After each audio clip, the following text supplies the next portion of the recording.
క్రీస్తునందు ప్రేమైనటువంటి సహోదరి సహోదరులకు నా హృదయపూర్వక వందనములు. లేవియ కాండము 23వ అధ్యాయము 9-11 వచనాల్లో ప్రథమ ఫలముల పండుగల గురించి ధ్యానించుకుందాం. చిన్న ప్రార్థన చేసుకొని వాక్యం అంటున్నాం. ప్రేమ గల ప్రియ పరలోకపు తండ్రి, నాయన ఇశ్రాయేళ్లకు ఇచ్చినటువంటి 7 పండుగలలో నాయన 3వ పండుగను గురించి ప్రథమ ఫలముల పండుగను గురించి ధ్యానిస్తున్నాం. నాయన మీరే పరిశుద్ధాత్మదేవ బోధించండి. నాయన ప్రథమ ఫలముల పండుగ యొక్క అర్థము పరమార్థము జ్ఞానంతో నాయన మేము గ్రహించినట్లు మీరు దీవించి ఆశ్రయించమని యేసయ్య ప్రార్థన చేస్తున్నాం తండ్రి. ఆమేన్. క్రీస్తునందు ప్రేమైనటువంటి సహోదరి సహోదరులకు నా హృదయపూర్వక వందనములు. ప్రథమ ఫలముల పండగ, ఇశ్రాయేలీయులు ప్రథమ ఫలముల పండగను గురించి మరి వారికి కట్టడగా దేవుడు ఇచ్చి ఉన్నాడు. ఇశ్రాయేలుకు ముఖ్యముగా 7 పండగలు ప్రాముఖ్యంగా వారు పాటించాలని దేవుడైన యెహోవా మోషే ద్వారా వాళ్ళకి సెలవిచ్చున్నాడు. ఫస్ట్ పండగను పస్కా పండుగ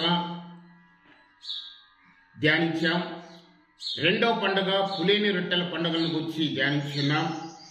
3వ పండుగ ప్రథమ ఫలముల పండుగ. ఇది ఎప్పుడు ప్రథమ ఫలముల పండుగ ఎప్పుడు వాళ్ళు పాటించాలి అని లేఖనాలు సెలవిస్తున్నాయంటే, వాళ్ళు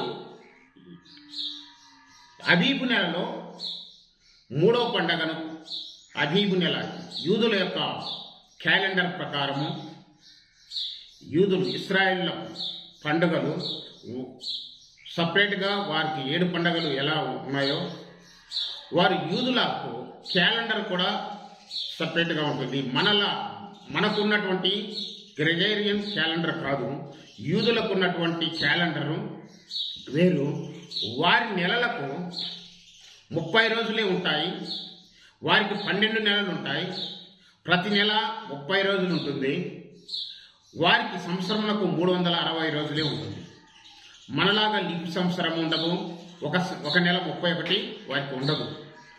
వారికి నెలకు 30 రోజులే ఉంటాయి యూదులకు. వారి క్యాలెండర్ సపరేటు. వారు అబీబు నెలలో వారి మొట్టమొదటి నెల అబీబు నెల, లేదా దాన్ని నీసాను నెల అని కూడా అంటారు. అబీబు నెల అబీబు నెలలోనే 3 పండుగలు వాళ్ళు చేస్తున్నారు. మొదటిది పస్కా పండగ, అబీబు నెల లేదా నీసాను నెల. మరి 14వ తారీఖున 14వ దినమున వారు పస్కా పండుగ చేస్తారు. 15వ దినమున పులియని రొట్టెల పండుగ చేస్తారు.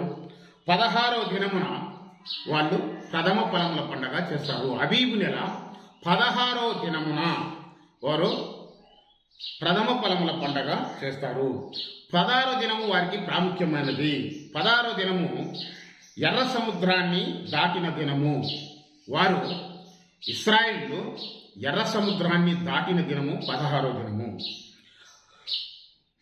వారు విశ్రాంతి దినము మరుసటి దినమున ఆదివారమున ప్రథమ ఫలముల పండుగ చేయాలి. విశ్రాంతి దినము వారికి శనివారం అనేది వారికి సబ్బాతు దినము. సబ్బాతు అన్న విశ్రాంతి దినం అన్న వారికి ఒకటే. అది వారికి శనివారం అనేది ప్రాముఖ్యము ఇశ్రాయేలులకు. కొత్త నిబంధనలో ఆత్మీయ ఇశ్రాయేలు అయినటువంటి మనకు ఆదివారం అనేది ప్రాముఖ్యమైనటువంటిది. ఆదివారము మనకు పరిశుద్ధ దినము. ఆదివారము మనం పరిశుద్ధ జనాంగంగా కూడుకోవాలి. ఆదివారమున పరిశుద్ధ దినము, పవిత్రమైనటువంటి దినముగా మనం పాటిస్తాము. కానీ యూదులకు పరిశుద్ధమైనటువంటి దినము, సమాజంగా కూడుకోవాల్సినటువంటి దినము శనివారము. అది వారికి సబ్బాతు దినము. అయితే సబ్బాత్ అనేది ప్రాముఖ్యంగా వాళ్ళు పాటించాలి.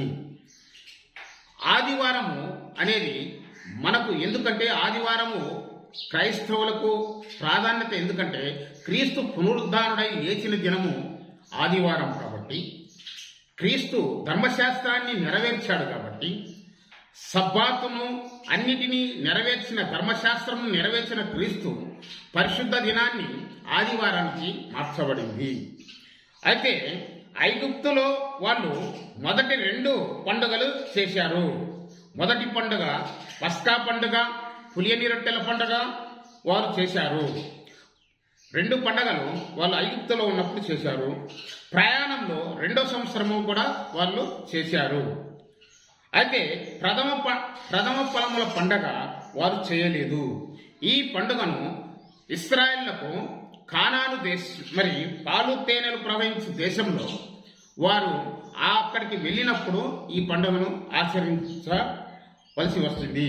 వారు మీకిచ్చుతున్న దేశంలో మీరు వచ్చి దాని పంటను కోయినప్పుడు దాన్ని చేయవలెను. వారు ఒక వాగ్దాన భూమికి చేరాలి. వాగ్దాన దేశానికి వారు వచ్చి వాగ్దాన దేశంలో వారు పంటను వేసినప్పుడు ప్రథమ ఫలముల పండుగను చేయాలి. అంటే ప్రథమ ఫలముల పండుగ అనేది ఇంగ్లీష్లో the feast of the first fruits, the feast of the first fruits అని ఇంగ్లీష్లో ప్రథమ ఫలముల పండుగ అంటాము. అంటే నిర్గమకాండము 34:22లో నీ భూమి యొక్క ప్రథమ ఫలములలో మొదటిది నీ దేవుడైన యెహోవాకు మందిరములోనికి తీసుకురావాలి. వారు వాగ్దాన భూమిలో చేరిన తర్వాత, వాగ్దాన దేశంలో వారు చేర్చబడిన తర్వాత వారు పంటను వేయాలి. భూమిని దున్ని వారు పంటను వేయాలి. ఆ పంటలో వారు కోతకాలమున ఆ పంటను కోసినప్పుడు భూమి యొక్క ప్రథమ ఫలములలో మొదటివి, అవి వారు వేసిన పంటలలో మొదటివి దేవుడైన యెహోవా మందిరంలోనికి తీసుకురావాలని నిర్గమకాండం 34:22లో చెప్పబడింది. కాబట్టి ఆ పండుగను ఆచరించాలి. దీన్ని హార్వెస్ట్ ఫెస్టివల్ అంటే ఈ పండుగ కోత పండుగ. ఇది ప్రథమ ఫలముల పండుగకు వారముల పండుగకు సంబంధం ఉంది. ప్రథమ ఫలముల పండుగ తరువాత మరలా 4వ పండుగ వస్తుంది. అది వారముల పండుగ వస్తుంది. కానీ ప్రథమ ఫలముల పండుగ వారముల పండుగలకు సంబంధం ఉంది. ఇశ్రాయేలు పండుగలలో 4వ పండుగ వారముల పండుగ. మనం 3వ పండుగలో ఇప్పుడు ధ్యానిస్తున్నాం. 3వ పండుగ ప్రథమ ఫలముల పండుగ, the feast of the first fruits. ఈ పండుగను మనము ధ్యానిస్తున్నాం. అయితే ఇది నిర్గమకాండంలో 34:22లో వాళ్ళు ప్రథమ ఫలములను దేవుని మందిరంలోనికి తీసుకురావాలని దేవుని వాక్యం సెలవిస్తుంది. అయితే ఈ పండుగ లేవియాకాండం 23:9-11 ఒక మాట ఉంది. మరియు యెహోవా మోషేకు ఇలాగూ సెలవిచ్చును, నీవు ఇశ్రాయేలుతో ఇట్లనము, నేను మీకిచ్చుతున్న దేశంలోకి మీరు వచ్చి దాని పంటను కోయినప్పుడు మీ మొదటి పంటలో ఒక పనను యాజకుని యొద్దకు తేవలను. కాబట్టి యెహోవా మిమ్మును అంగీకరించున్నట్లు అతడు యెహోవా సన్నిధిని ఆ పనను అల్లాడింపవలెను. విశ్రాంతి దినమునకు మరుదినమున యాజకుడు దానిని అల్లాడింపవలను. విశ్రాంతి దినము అంటే శనివారం. కానీ వాళ్ళు యెహోవా మందిరం మొదటి పంటను యాజకునికి సమర్పించాలి. యాజకునికి, మరి దేవుని మందిరంలో ఉన్న యాజకునికి మొదటి పంటను ఇశ్రాయేలు వారి దేశంలో వారు పండించిన పంటలో ప్రథమ ఫలంగా తీసుకొని యాజకునికి దగ్గరికి వచ్చినప్పుడు, ఆ పనను యాజకుని దగ్గరికి సమర్పించినప్పుడు ఆ యాజకుడు విశ్రాంతి దినము మరుదినము యాజకుడు దాన్ని అల్లాడింపవలను, దాన్ని సమర్పించాలి. విశ్రాంతి దినము మరుదినము అంటే, విశ్రాంతి దినం అంటే శనివారము, మరుదినము ఆదివారం దాన్ని యాజకుడు సమర్పించాలి దేవుని మందిరంలో. ఆ మొదటి పనను, ఆ పంటలో మొదటి పన తీసుకొని ఆ పంటలో ప్రథమ ఫలముగా మొట్టమొదటి ప్రథమ ఫలము దేవునికి సమర్పించాలి. అందుకే ఈ కారణంచే యాజకుడికి పంటలో ప్రథమ ఫలము, పంటలో ప్రథమంగా ఉన్నటువంటి పనను యాజకునికి సమర్పించాలి, దేవుని మందిరంలోనికి తీసుకురావాలి. కాబట్టి ఆ యాజకుడు దాన్ని విశ్రాంతి దినము మరుదినము ఆదివారము దాన్ని అల్లాడింపజేస్తాడు, దాన్ని సమర్పిస్తాడు, మందిరంలో దేవునికి అర్పిస్తాడు. కాబట్టి దీన్ని ప్రథమ ఫలముల పండగని అంటాము. ఈ ప్రథమ ఫలముల పండగను మరి పాత నిబంధనలో ఇది ఇశ్రాయేల్ ప్రజలు ఆచరించాలి. అది ఇశ్రాయేల్ 12 గోత్రాల వారు ఈ పండుగను వారు ఆచరించాలి. కానీ వారు ప్రథమ ఫలముల పండుగను వారు వాగ్దత్వ భూమిలో చేరిన తర్వాత పంటను వేసినప్పుడు ఇది ఆచరించాలని మోసే ద్వారా యెహోవా దేవుడు వారికి చెప్పాడు. అయితే ఈ పండుగ దేన్ని సూచిస్తుంది అంటే ఈ యేసుక్రీస్తు పునరుద్ధానంలో ఈ పండుగ నెరవేరింది. మొదటి 3 పండుగలు నెరవేరాయి. పాత నిబంధనలో చెప్పిన 3 పండుగల్లో మరి అక్షరార్థముగా మరి చెప్పబడిన ఆ పండుగలు యేసుక్రీస్తు ప్రభువులో నెరవేరినాయి. నెరవేర్పు చూస్తాము. పస్కా పండుగ మరి యేసు ప్రభువు యొక్క శిలువలో బలి అవుతాడని, పస్కా పండుగలో గొర్రెపిల్ల ఎలా బలి అవుతాడో ఆ బలి పశువుగా యేసుక్రీస్తు శిలువలో గొల్గొతాలో మరి శిలువ వేయబడినప్పుడు పస్కా పండుగ నెరవేరింది. యేసుక్రీస్తు ప్రభు పరిశుద్ధ జీవితాన్ని జీవించినప్పుడు ఆయనలో పాపం లేనివాడుగా ఉన్నాడు కాబట్టి ప్రపంచానికి పాపం లేని దేవుడు ఎవరు అంటే ప్రభువైనటువంటి యేసుక్రీస్తే. ఈ భూమి మీద పుట్టినటువంటి వారిలో ఎవరు మరి పరిశుద్ధులు లేరు. దేవుళ్ళని వచ్చిన వారు, దేవుళ్ళని పిలువబడిన వారు నాలో పాపం ఉన్నదని సవాలు విసిరిన, ప్రపంచానికి సవాలు విసిరిన వారిలో ఎవరు లేరు. ప్రభు అయినటువంటి యేసుక్రీస్తు మాత్రమే ఈ ప్రపంచానికి సవాలు విసిరాడు. నాలో పాపం ఉన్నదని నిరూపించమన్నాడు. పాపం లేని పరిశుద్ధుడిని అని ఆయన సవాలు చేశాడు. అందుకే పులియని రొట్టెల పండుగ యేసుక్రీస్తు ప్రభు యొక్క పరిశుద్ధతకు సంకేతంగా ఉంది. యేసుక్రీస్తు ప్రభు పరిశుద్ధుడు, పవిత్రుడు అనే దానికి ఈ పండుగ నెరవేరింది. ఆ యేసు ప్రభు పరిశుద్ధ జీవితాన్ని జీవించినప్పుడు, పవిత్రునిగా ఈ లోకంలో జీవించినప్పుడు పాపం లేని పులియని రొట్టెలాగా పులిసినది పాపానికి చిహ్నం కాబట్టి ఆ పాపం లేని పరిశుద్ధుడు ప్రభు అయినటువంటి యేసుక్రీస్తు కాబట్టి 2వ పండుగ యేసుక్రీస్తు ప్రభువులో నెరవేరింది. ఆ విధంగా ఈ ప్రపంచంలో పాపిగా ప్రతి ఒక్కరూ పాపిలే కానీ యేసుక్రీస్తు మాత్రమే పరిశుద్ధుడు, పవిత్రుడు. ఇక 3వది, ఆయన పునరుద్ధానుడై 3వ దినమున ఆదివారమున తెల్లవారుజామున లేచాడు కాబట్టి, మహిమ దేహంతో లేచాడు. ఆయనను శిలువలో కొట్టిన, ఆయన్ను బాధించిన, ఆయన శిలువలో మరణించి మృత్యుంజయుడై 3వ దినాన లేచాడు కాబట్టి పునరుద్ధానుడైనటువంటి ప్రభు 3వ దినం ఆదివారమున తెల్లవారుజామున ప్రథమ ఫలముగా లేపబడ్డాడు. మరణించిన వారిలో ప్రథమ ఫలముగా ఆయన లేపబడి ఉన్నాడు కాబట్టి ఈ ప్రథమ ఫలముల పండుగ యేసుక్రీస్తు పునరుద్ధానుడు అయినప్పుడు నెరవేరింది. యేసుక్రీస్తు ఇశ్రాయేలుకి ఇవ్వబడినటువంటి పండుగలన్నీ యేసుక్రీస్తు ప్రభువులో నెరవేరుతున్నాయి. ఈ పండుగ యేసుక్రీస్తు ప్రభు పునరుద్ధానుడైనది ఆదివారం. పాత నిబంధనలో యాజకుడు పనను అల్లాడింపజేసేది ఆదివారమున, దాన్ని మందిరములో యాజకుడు సమర్పించాలి, దాన్ని అర్పించాలి. కాబట్టి ఆదివారం, శనివారం చేయకూడదు యాజకుడు శనివారము దాన్ని మందిరంలో అల్లాడింప చేయకూడదు. అక్కడ అందుకే క్లియర్గా ఉంది. లేవియాకాండం 23వ అధ్యాయం 9-11 వచనంలో యెహోవా మిమ్మును అంగీకరించినట్లు అతడు అంటే యాజకుడు యెహోవా సన్నిధిని ఆ పనును అల్లాడింపవలెను. ఎప్పుడు?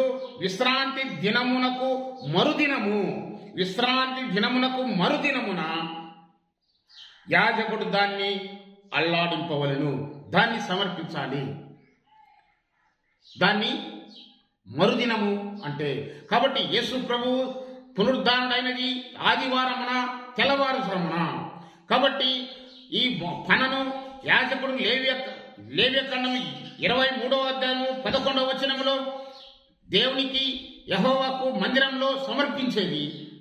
ఆ మొదటి పంటను, ఆ పనను అల్లాడింపజేసేది ఆదివారము కాబట్టి విశ్రాంతి దినము మరుదినమున అని ఉంది.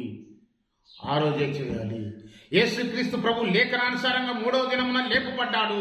శుక్రవారం శిలువ వేయబడ్డాడు. శనివారం సమాధిలో ఉన్నాడు. ఆదివారము లేపబడ్డాడు.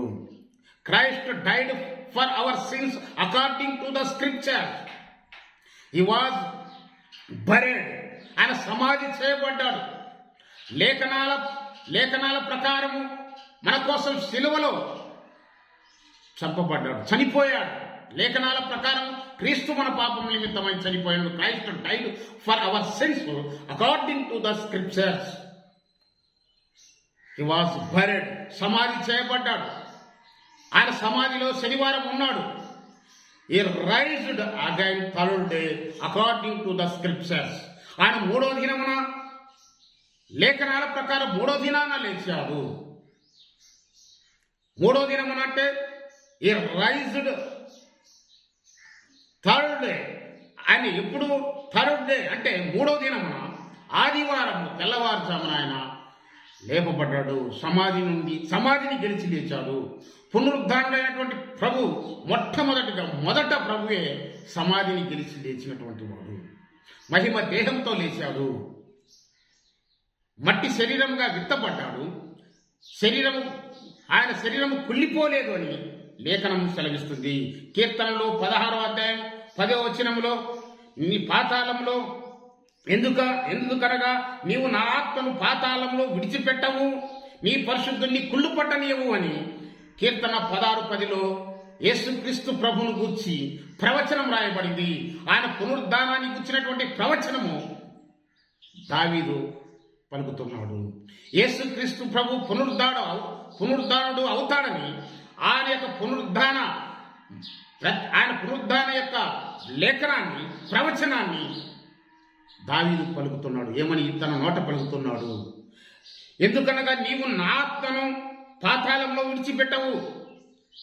దావీదు ఆత్మ పాతాళంలో, దావీదు చనిపోయాడు, సమాధి చేయబడ్డాడు, ఆయన లేలేదు. ఇది ఎవరిని గూర్చి? యేసుక్రీస్తును గూర్చి ఉన్నటువంటి ప్రవచనము. దీంట్లో ద్విముఖ ప్రవచనం ఉంది. Double prophecy. ఇలాంటి ప్రవచనాలు డబల్ ప్రాపసీ పలికేది దావీదు మాట. అతను నా ఆత్మను పాతాళంలో విడిచిపెట్టవు అంటున్నాడు. నీ పరిశుద్ధుని కుళ్ళు పట్టనీయవు. నీ పరిశుద్ధుడు యేసుక్రీస్తు ప్రభు పరిశుద్ధుడు. పులియని రొట్టెల పండుగలో ఆచరించడంలో క్రీస్తులో నెరవేరింది అది. ఆయన పరిశుద్ధుడు, ఆయన పవిత్రుడు, ఆయనంత పరిశుద్ధుడు, ఆయనంత పవిత్రుడు ఈ ప్రపంచంలో యేసుక్రీస్తు తప్ప ఎవరు లేరు. ఆ పరిశుద్ధుని కుళ్ళు పట్టనీయవు అంటే ఆయన లేస్తాడు. మట్టికి మట్టి కాలేదు ఆయన శరీరం. ఆయన మహిమ దేహంతో లేచాడు యేసుక్రీస్తు ప్రభు. అందుకే కీర్తన 16:10లో ఉన్నటువంటి ప్రాపసీ ఇది నెరవేరింది. నెరవేర్పు ది ప్రాపసీ ఫుల్ఫిల్ అయింది యేసుక్రీస్తు ప్రభువులో. ఎప్పుడు? యేసుక్రీస్తు పునరుద్ధానుడైనప్పుడు ప్రవచనం నెరవేరింది.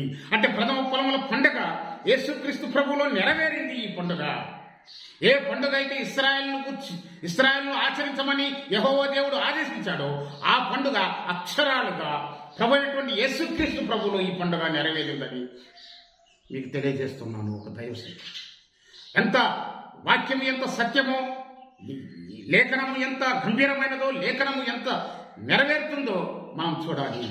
కాబట్టి దేవుని వాక్యము తప్పిపోదు, నెరవేరుతుంది. కాబట్టి ఈ 3 పండుగలు అక్షరాలుగా నెరవేరాయి.